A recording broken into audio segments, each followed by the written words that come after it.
یہ اگلے دن کا واقعہ ہے۔ راکیش ہوٹل میں موجود نہیں تھا۔ شام سے ذرا پہلے میں اور امرتا بالکنی میں رکھی کرسیوں پر بیٹھے تھے۔ ہمارے سامنے اورنج جوس کے گلاس تھے۔ امرتا بار بار اپنے بے مثال بالوں کو سنبھالتی تھی، انہیں سرخ شال میں سمیٹتی تھی۔ اس کی ناک سرخ تھی، آنکھوں کے کنارے بار بار نم ہو جاتے تھے۔ راکیش کی تصویر والا پرانا اخبار وہ دیکھ چکی تھی اور وہ ساری گفتگو بھی سن چکی تھی جو کل ہمارے اور کرنیل سنگھ کے درمیان ہوئی تھی۔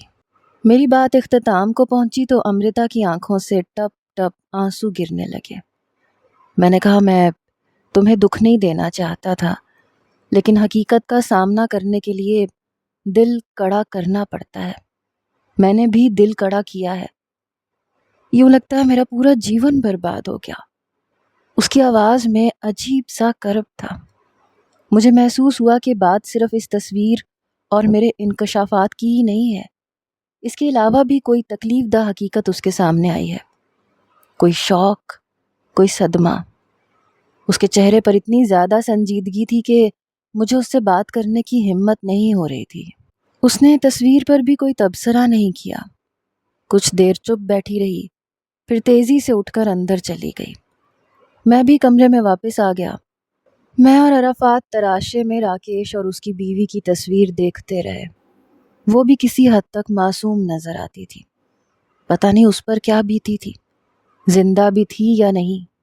شام اب رات کے دامن میں پناہ لے چکی تھی۔ اتفاقاً ہی میری نگاہ کھڑکی سے باہر بالکنی کی طرف گئی۔ مجھے یوں لگا جیسے امرتا تیزی کے ساتھ کمرے سے نکلی ہے۔ اپنے اس شبے کی تصدیق کے لیے میں چپل پہن کے جلدی سے باہر آیا۔ امرتا اور راکیش کے کمرے میں تاریکی تھی۔ میں نے لفٹ کی طرف دیکھا، وہ نیچے جا رہی تھی۔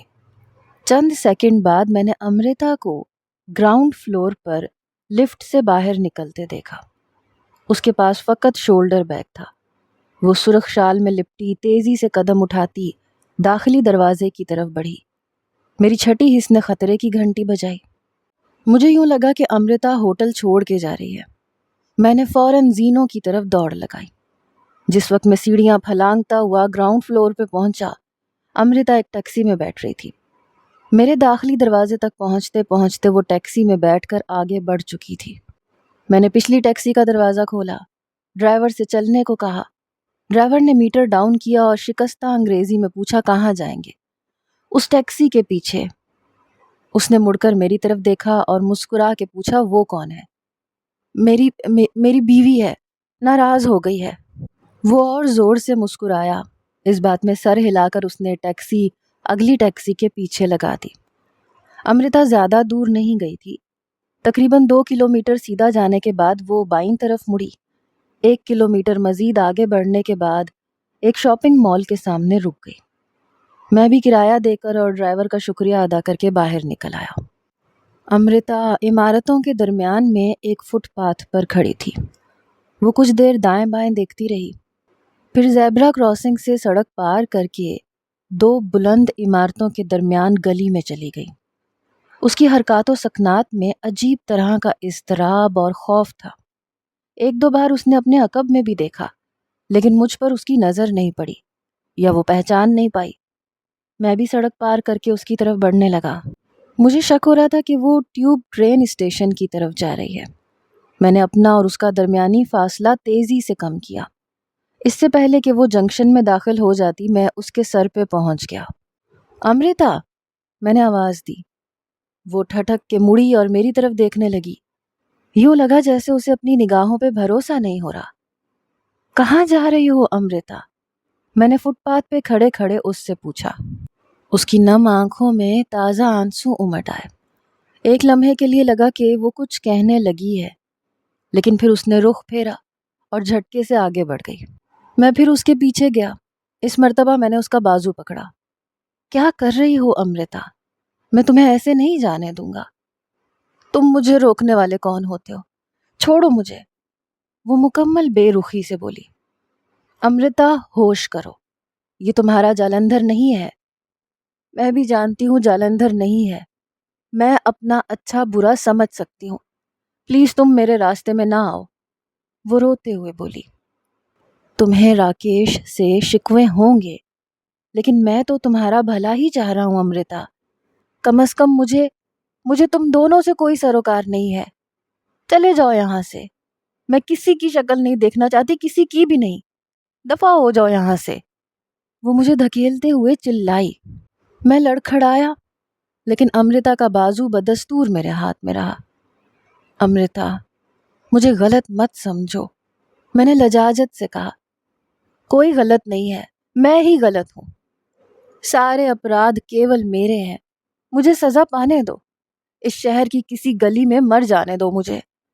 وہ زاروں قطار رو رہی تھی، ساتھ ساتھ اپنا بازو چھڑوانے کی کوشش بھی کر رہی تھی. اس کا چہرہ لال بھبوکا ہو رہا تھا.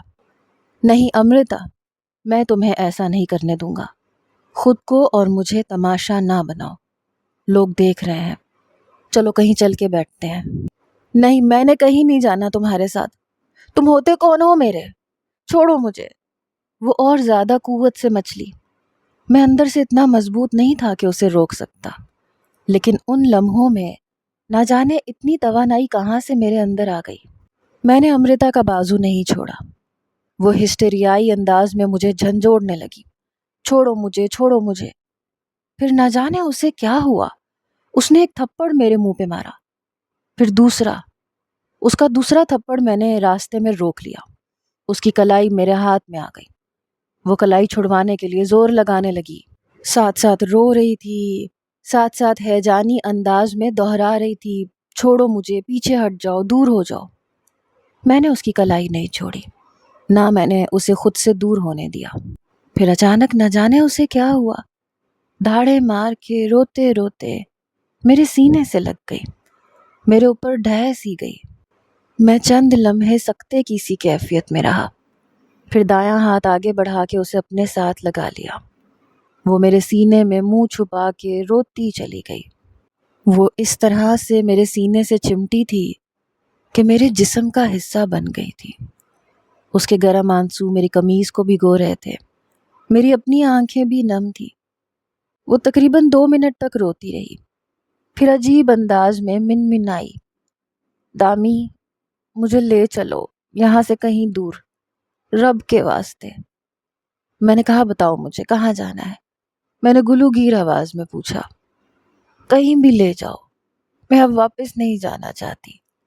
اس نے اپنے سر کو میرے سینے سے لگائے لگائے نفی میں حرکت دی. چلو آؤ، میں نے کہا. میری آواز سن کر بھی اس نے خود کو مجھ سے جدا نہیں کیا. یوں لگا جیسے وہ اسی طرح میرے ساتھ چمٹے چمٹے سفر کرنا چاہتی ہے. میں نے اسے خود سے علیحدہ کرنے کی تھوڑی سی کوشش کی، لیکن اس کا انداز دیکھتے ہوئے ترک کر دی. وہ ہیجانی کیفیت کا شکار تھی. میں نے اس کا نیچے گرا ہوا شولڈر بیگ اپنے زخمی کندھے سے لٹکایا اور اسے دوسرے کندھے سے لگا کر آہستہ آہستہ آگے بڑھنے لگا. اس کا پہلو میرے پہلو سے پیوست تھا، سر میرے سینے پر تھا. ہم اسی طرح 10-20 قدم چلے ہوں گے کہ ایک پبلک کال بوتھ نظر آیا. میں نے مشین میں سکے ڈال کے ہوٹل کا نمبر ملایا اور روم نمبر 40 میں بات کروانے کی درخواست کی. چند سیکنڈ بعد عرفات کی پریشان سی آواز سنائی دی. تم کہاں ہو دامی؟ زیادہ دور نہیں ہوں، تم فوراً چلے آؤ. میں نے اسے جگہ کے بارے میں بتایا. یار خیریت تو ہے؟ کیا امرتا بھی تمہارے ساتھ ہے؟ ہاں وہ بھی ہے، بس تم جلدی سے پہنچ جاؤ اور ہو سکے تو ہوٹل سے چیک آؤٹ بھی کراؤ. وہ پہلے حیران ہوا، پھر بولا اوکے ہم نکل رہے ہیں. کال بوتھ کے ساتھ ہی سرخ پھولوں سے بھری ہوئی چند کیاریوں کے پاس لکڑی کے خوش نما بینچ رکھے تھے. ہم وہاں پہ بیٹھ گئے. امرتا کا سر مسلسل میرے سینے پر تھا اور وہ چپکے چپکے رو رہی تھی. صرف 15 منٹ کے اندر عرفات اور ظہیر ایک ٹیکسی کے ذریعے ہم تک پہنچ گئے. مجھے اور امرتا کو اس طرح بینچ پہ بیٹھے دیکھ کے وہ دونوں حیران ہوئے. عرفات نے اشاروں میں مجھ سے پوچھا کہ کیا ہوا ہے. میں نے کہا اب ہمیں تیسرا ہوٹل ڈھونڈنا ہوگا. اس نے تفہیمی انداز میں سر ہلایا. ایک آئیڈیا ذہن میں آ رہا ہے، کیوں نہ کرنیل کے فلیٹ پر چلیں؟ اس نے کل ہمیں آفر بھی کی تھی. اس کی پتنی اپنی بہن کے پاس کوالالمپور گئی ہوئی ہے. کافی بڑا فلیٹ ہے، خالی پڑا ہوگا، یہاں سے زیادہ دور بھی نہیں ہے۔ دیکھ لو کوئی پریشانی تو نہیں ہوگی؟ پریشانی والی کوئی بات نہیں ہے، اخباری رپورٹر کا کام گھومنے پھرنے والا ہوتا ہے۔ کرنیل صبح کا گیا، رات 12 بجے سے پہلے نہیں آتا۔ چند منٹ کے تبادلہ خیال کے بعد کرنیل سنگھ کے فلیٹ میں جانے کا فیصلہ ہو گیا۔ ظہیر نے ایک ٹیکسی روکی اور ہم سوار ہو گئے۔ رپورٹر کرنیل سنگھ کا فلیٹ ایک رہائشی عمارت کی 15ویں منزل پر تھا۔ جس وقت ہم فلیٹ پر پہنچے، کرنیل کہیں جانے کی تیاری کر رہا تھا۔ اس نے اپنا سفری بیگ تیار کر کے باندھ رکھا تھا۔ عرفات کرنیل کو ایک طرف لے گیا، اسے ساری بات سمجھائی۔ اس نے امرتا کا تعارف میری گرل فرینڈ کی حیثیت سے کروایا اور اسے بتایا کہ وہ 2-4 دن یہاں رہنا چاہتے ہیں۔ کرنیل نے زیادہ تفصیل نہیں پوچھی، وہ بہت جلدی میں تھا۔ اس نے لاپرواہی سے 2 چابیاں عرفات کی طرف اچھالی، بولا یہ ایک چابی فلیٹ کی ہے اور دوسری نیچے کھڑی گاڑی کی ہے، دونوں کو اپنے باپ کی چیز سمجھ کے استعمال کرو، کوئی پرواہ نہیں ہے۔ میں 3 یا 4 دن تک پلٹوں گا، تب تک فلیٹ تمہارا ہے۔ اور اس کے بعد؟ عرفات نے ازراہ مذاق پوچھا۔ تو بڑا جنگلیس ہے، اس سمے میں جلدی میں ہوں، تجھے آ کے پوچھوں گا۔ وہ امرتا پر طائرانہ نظر ڈالتے ہوئے بولا۔ امرتا نے عرفات کی ہدایت کے مطابق خود کو شال میں لپیٹ رکھا تھا۔ شال ہی کے پلو سے اس نے نقاب کی طرح آدھا چہرہ چھپایا ہوا تھا۔ کرنیل سنگھ شاید تصور بھی نہیں کر سکتا تھا کہ یہ شال میں لپٹی ہوئی لڑکی ہی وہ ہستی ہے جس کے لیے سنگاپور کا سرکردہ بدماش جان دیوانہ ہوا جا رہا ہے، اور جس کی تلاش میں بے شمار لوگ شہر کی گلیوں کو مسلسل ناپ رہے ہیں۔ صرف 5-10 منٹ کے اندر اندر کرنیل سنگھ ہم سے رخصت ہو کر فلیٹ سے نکل گیا۔ یار بڑے اچھے موقع پر پہنچے، عرفات نے اطمینان کی سانس لیتے ہوئے کہا۔ امرتا ابھی تک میرے بازو سے لگی کھڑی تھی۔ میں اسے کمرے میں لے آیا، خود کو اس سے جدا کرنے کی کوشش کی، مگر وہ نہیں ہوئی، کچھ اور بھی چمٹ گئی۔ اس نے پھر سے آنسو بہانے شروع کر دیے تھے۔ میں نے اسے صوفے پہ بٹھایا، خود بھی بیٹھ گیا۔ اس کی کومل باہوں کی گرفت میری گردن کے گرد سخت ہو گئی۔ اس کا چہرہ میری گردن کے نچلے حصے سے پیوست تھا۔ اس کے گرم آنسو میرے سینے پر رینگنے لگے۔ میرے سینے میں منہ چھپائے چھپائے امرتا نے عجیب نمناک لہجے میں کہا، دامی تم نے کیوں کیا میرے ساتھ ایسا؟ میں سر تا پا کانپ گیا۔ میں نے کیا کیا ہے؟ انجان مت بنو، تم لفظ لکھنا جانتے ہو، لفظوں کے مطلب بھی سمجھتے ہو، پھر تم لفظوں کی شکتی کو کیوں نہیں سمجھ سکے؟ کیوں یہ نہ جان سکے کہ تمہارے لکھے ہوئے لفظ صرف تمہارے ہیں، وہ کسی اور کا درپن نہیں بن سکتے۔ کوئی اور ان لفظوں کو پہن کر میرے سامنے آئے گا تو مجھے ٹکڑوں میں تقسیم کر دے گا، میں اندھی بہری اور گونگی ہو جاؤں گی۔ وہ بڑے جذباتی انداز میں بول رہی تھی۔ میری سمجھ میں نہیں آیا کہ کیا جواب دوں۔ میں خاموش رہا۔ وہ میرے سینے سے لگے لگے بولتی رہی۔ کیا تمہاری دانست میں لفظ اتنے حقیر ہوتے ہیں کہ جو چاہے ان کے گلے میں پٹا ڈال کر انہیں اپنے ساتھ لے جائے، ان کو اپنی جاگیر بنا لے، وہ کوئی احتجاج نہ کر سکیں، کوئی واویلا نہ مچا سکے؟ تم نے کیوں سمجھا ایسا؟ کیوں ایسا گمان کیا؟ تم نے کھیل کھیل میں کچھ لفظ لکھے، ان لفظوں سے ایک سمبند بنایا۔ تمہارے لیے یہ ایک شغل تھا، تم نے شغل کیا اور بھول گئے۔ تم نے یہ نہ سوچا تمہارے اس شغل سے کسی کے جیون میں کیا اکھاڑ پچھاڑ مچی، کتنا برباد کیا کسی کو۔ ہاں بھول گئے تم، لیکن یہ بھولنا بھی بھولنا نہیں تھا۔ تم نے کسی سے دھوکہ کیا دامی، اور خود اپنے آپ سے بھی دھوکہ کیا۔ وہ ہچکیوں سے رونے لگی اور میرے ساتھ کچھ اور پیوست ہو گئی۔ میں نے اس کے گھنے ریشمی بالوں پر ہونٹ رکھے کراہ کے کہا، ہاں امرت، ٹھیک کہتی ہو، مجھ سے قلم اور لفظ کی طاقت کو سمجھنے میں غلطی ہوئی۔ وہ میرے سینے میں سماتی چلی گئی۔ میں نے ایک جذب کے ساتھ اسے اپنی باہوں میں سمیٹ لیا۔ اس رات وہ میرے ہی ساتھ میرے کمرے میں رہی۔ ہم الگ الگ سنگل بیڈ پر سوئے۔ درمیان میں ایک سائیڈ ٹیبل تھی۔ مگر رات کو بھی میرا ہاتھ اس کے ہاتھ میں رہا۔ سوتے میں گاہے بگاہے وہ یوں بدک جاتی تھی جیسے چھوٹا بچہ نیند میں ڈر جاتا ہے۔ وہ ایک عجیب لڑکی تھی۔ اس کی سوگواری نے اس کے حسن میں کچھ اور اضافہ کر دیا تھا۔ دھلے دھلائے نکھرے ہوئے پھول کی طرح نظر آتی تھی۔ صبح ہم نے کمرے میں ہی ناشتہ کیا۔ میرے بے حد اصرار پر اس نے چند لقمے لیے۔ یہ لقمے لیتے ہوئے بھی وہ میرے کندھے سے لگی ہوئی تھی۔ میں نے اس کے بالوں پر ہاتھ پھیرتے ہوئے کہا، امرتا، کیا بات ہوئی تھی؟ تم ایک دم وہاں سے کیوں نکل آئی تھی؟ کسی کو بتایا تک نہیں؟ اس نے اپنا رخسار میرے کندھے پہ دھرا، اپنی بھیگی آنکھیں موند کے بولی، تم ٹھیک کہتے ہو دامی، راکیش وہ نہیں ہے جو وہ نظر آتا ہے۔ اس کے اندر ایک غنڈہ چھپا ہوا ہے، ایک خطرناک شخص۔ کیا کل کوئی بات ہوئی تھی؟ کل نہیں، پرسوں رات، وہ ہولے سے بولی۔ اس کی آنکھیں بدستور بند تھیں۔ رات کا پچھلا پہر تھا۔ فون کی گھنٹی راکیش نے بہت دھیمی کر رکھی تھی۔ گھنٹی بجی تو وہ اٹھ بیٹھا۔ وہ ہلکے سے نشے میں بھی تھا۔ اس نے سمجھا میں سو رہی ہوں۔ وہ اپنے کسی گپتا نامی دوست سے سرگوشیاں کرنے لگا۔ اس نے اسے جھڑکا کہ آئندہ ہوٹل کے نمبر پہ اس طرح سے فون نہ کرے۔ پھر وہ کسی کورین لڑکی کی بات کرنے لگا۔ اس لڑکی کو ننگی گالیاں دینے لگا۔ اس نے اپنے ساتھی سے کہا، اس کتیا کو بتا دو جس کے ساتھ کہیں گے اس کے ساتھ اسے سونا پڑے گا۔ اسی طرح کی دو چار باتیں اور بھی کی اس نے۔ پھر فون بند کر دیا۔ میں نے محسوس کیا کہ امرتا کا سارا جسم خشک پتے کی طرح لرز رہا تھا۔ کچھ دیر تک ایک گھمبیر خاموشی طاری رہی۔ پھر امرتا نے عجیب منمناتی ہوئی آواز میں کہا، دامی، مجھے جالندھر لے چلو، باؤ جی کے پاس، مجھے بہت یاد آ رہے ہیں۔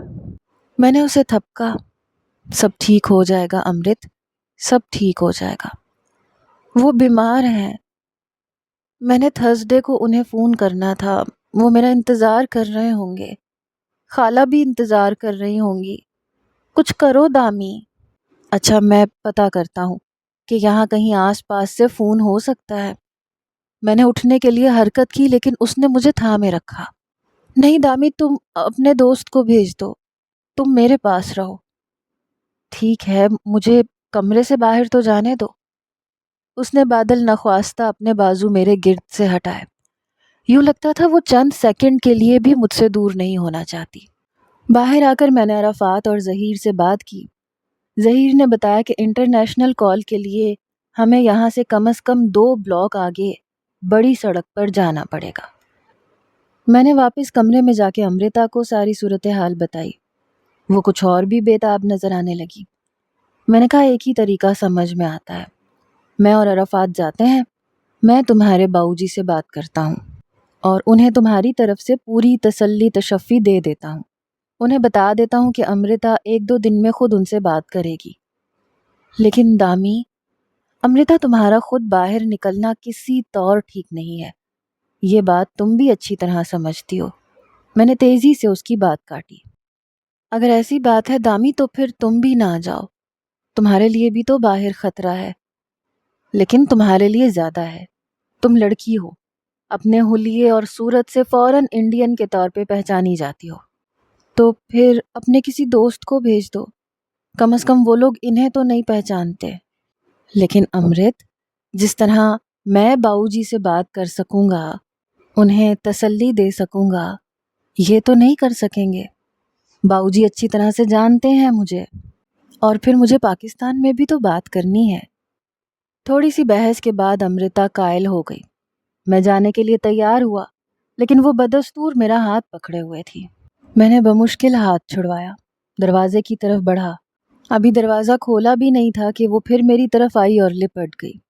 اس کا سینہ ہچکیوں سے دہل رہا تھا۔ پتہ نہیں کتنے ساونوں کا پانی جمع ہو چکا تھا اس کی آنکھوں میں۔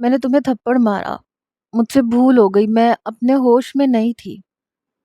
اس واقعے کا درد میرے دل میں بھی تازہ ہو گیا، آنکھوں کے گوشے نم ہو گئے۔ وہ بولی، مجھے ایسا نہیں کرنا چاہیے تھا، مجھے سزا دو دامی، تم بھی مجھے مارو۔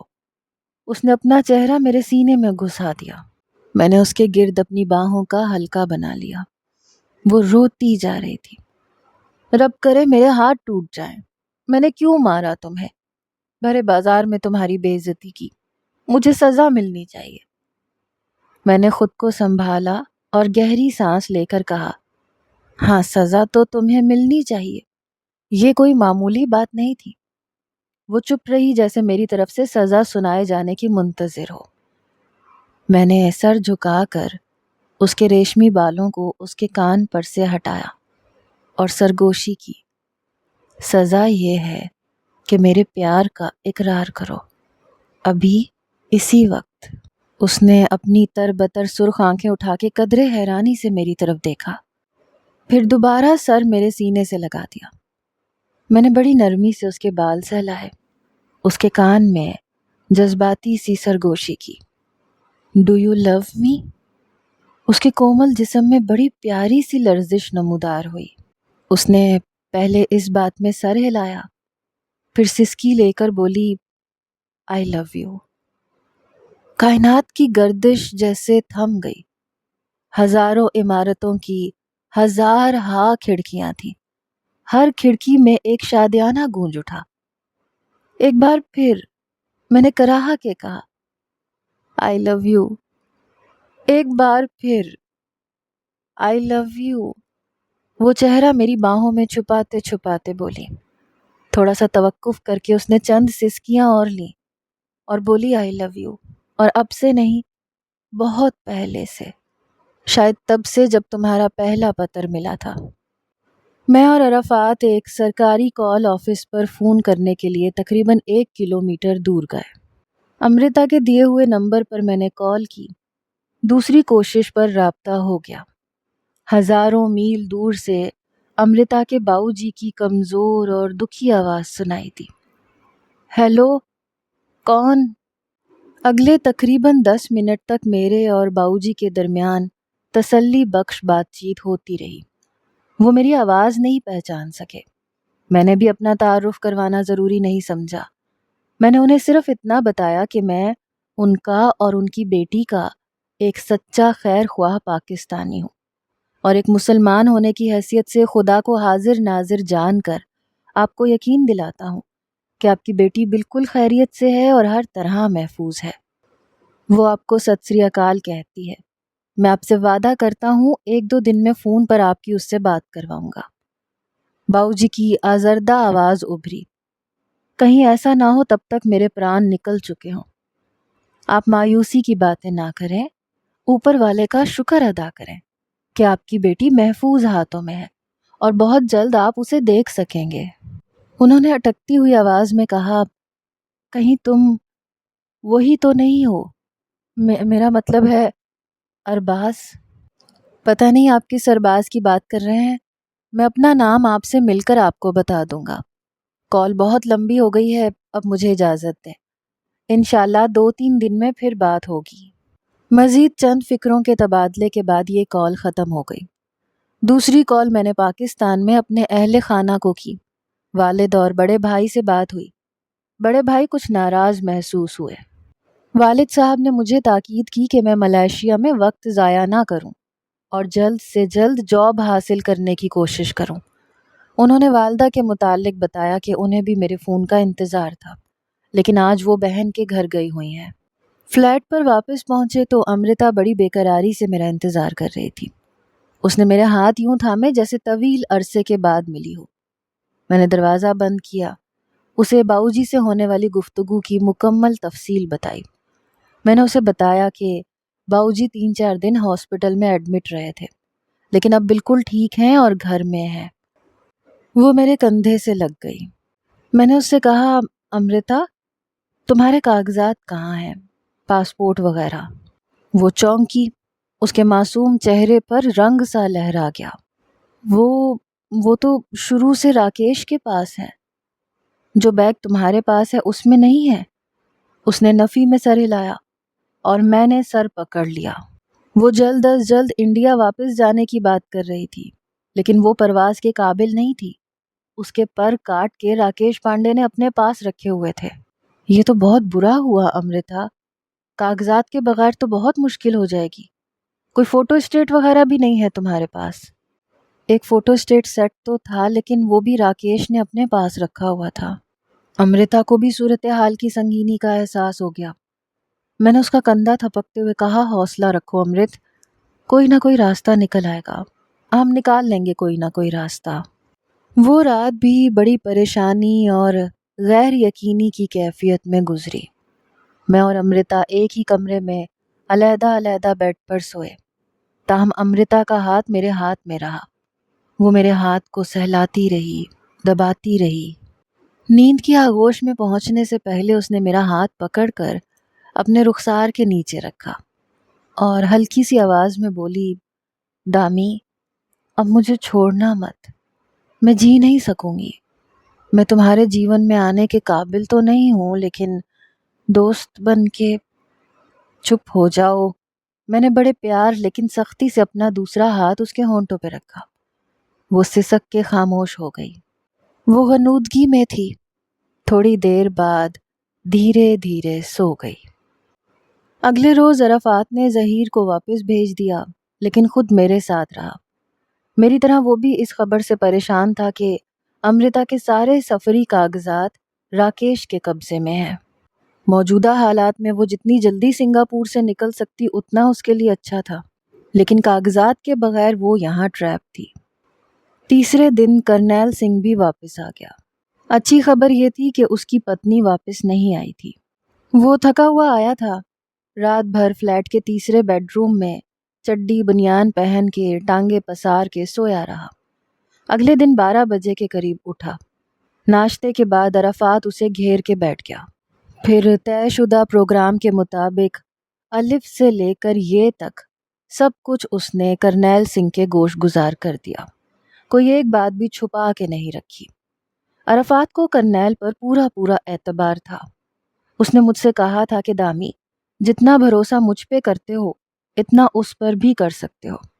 میری طرف سے پوری گارنٹی ہے، اور میں نے اس کی گارنٹی مان لی تھی. کرنیل بے حد توجہ اور حیرانی سے سنتا رہا.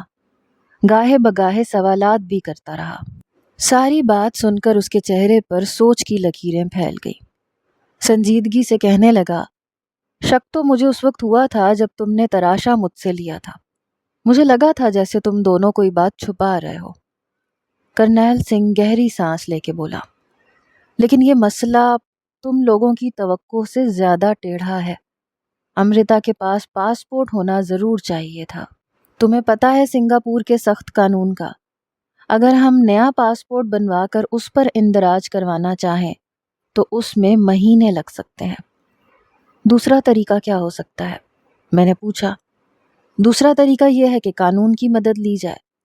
یہ بات بالکل کلیئر ہے کہ راکیش کے ہاتھ صاف نہیں ہے. وہ اپرادھی ہے. وہ پہلے سے شادی شدہ ہونے کے باوجود ایک لڑکی کو دھوکے سے سنگاپور لایا ہے اور اب اس کی مرضی کے خلاف اسے جنسی کاروبار میں دھکیلنا چاہتا ہے. لیکن بات یہ ہے کہ یہ خطرناک لوگ ہیں. ان کے خلاف کورٹ میں پہنچنے کے لیے انگاروں پہ چلنا پڑتا ہے. اور پھر دوسری بات یہ ہے کہ امرتا مشرقی لڑکی ہے، بے حد سادہ مزاج بھی ہے. قانونی کارروائی میں جو پاپڑ بیلنے پڑتے ہیں یہ شاید نہ بیل سکے.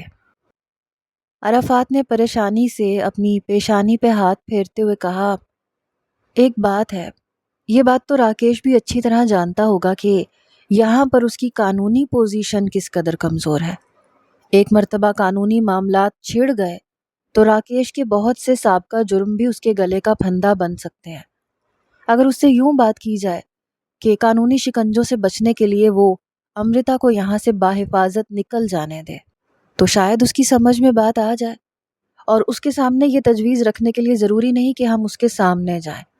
یہ بات فون پہ بھی ہو سکتی ہے. یہ تمہاری بھول ہے، کرنیل سنگھ نے اپنی مونچھوں پر انگلی پھیرتے ہوئے کہا. وہ اتنی کچی گولیاں نہیں کھیلا ہوا کہ تمہاری ایک کال پہ پتنی کو بہن بنا لے اور اس کا پاسپورٹ لے کے تمہارے پاس پہنچ جائے. کوئی اور راستہ تلاش کرنا ہوگا. تو کرو نا تلاش، عرفات نے کہا. کرنیل سنگھ اپنی داڑھی کھجاتے ہوئے اٹھ کھڑا ہوا. اس نے 2-3 جگہ فون کیا.